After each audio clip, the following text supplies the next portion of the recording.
There comes a time in one's life where one realizes that the problems that they are going through, or the problems that they are possibly still to go through, are self-inflicted. By self-inflicted, I mean that there are some problems that you and I cause ourselves, mainly because we want to be ahead of God. We want a certain way of life. We want certain things. We want to be perceived a certain way. But because it's not God's timing, we actually rush to be ahead of God. One thing I have personally learned from my life is that when you try to be ahead of God, oh boy, like it's a whole lot of work. It's a whole lot of things that you need to do. And some not so great, some not so positive, some not so good.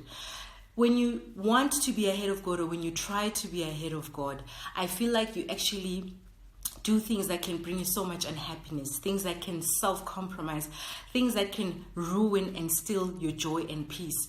I love my sleep. I cannot for the life of me think of anything that is worth me not being able to sleep, because I'm trying to figure out, okay, how do I sustain this? Because, this mixed with that, or that action mixed with this. And like, can you imagine all of that strenuous effort that is just purely done so that you can be ahead of God?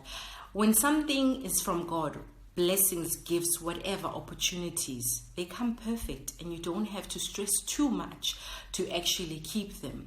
Please don't get me wrong. I'm not saying let's not work hard. I'm not saying let us not stretch ourselves. I'm not saying let's not challenge ourselves. All I'm saying is that there's a very thin line between stretching yourself, exploiting your capabilities, pushing yourself, to wanting to be ahead of God. And the funny thing is, normally when you try to be ahead of God, you'll be trying to prove a point, because deep down in your soul, deep down in your heart, when something has been achieved through whatever efforts that do not involve God. And because all those things that you are doing, or all those efforts that you're putting in, are not from God himself, it gets tiring. You end up always being tired. You end up always trying to think, okay, how do I get to the next level? You end up being a trickster / con man. I don't know.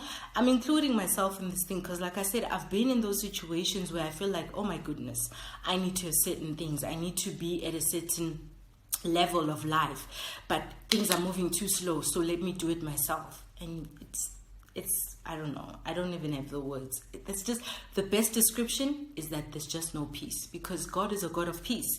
And anything that comes from God comes in perfectly and smoothly. Yes, there will be challenges before the thing that God blesses you with.